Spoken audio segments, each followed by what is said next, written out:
जय महाराष्ट्र मित्रांनो.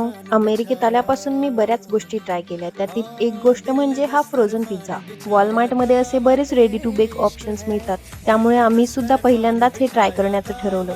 घरी आल्यावर सगळ्यात आधी मी बॉक्स चेक केला आणि बघा प्रोसेस किती सिंपल आहे. सगळी प्रोसेस स्टेप बाय स्टेप दिली होती. ते फॉलो केला की पिझ्झा रेडी. सगळ्यात आधी तर ओव्हन प्रीहीट करून घेतला. पिझ्झा क्रस्ट जर परफेक्ट हवा असेल तर ही स्टेप खूप इम्पॉर्टंट आहे. त्यानंतर बॉक्समधून पिझ्झा काढून घेतला. त्यानंतर ओव्हन मिट्स घातले आणि पिझ्झा डायरेक्टली रॅकवर ठेवून दिला. त्यामुळे पिझ्झा क्रस्ट एकदम क्रिस्पी आणि बेस इव्हनली बेक होतो. त्यानंतर टेम्परेचर आणि टायमर सेट केला आणि 18 मिनिटाचा टायमर कंप्लीट होताच आपला पिझ्झा रेडी झाला.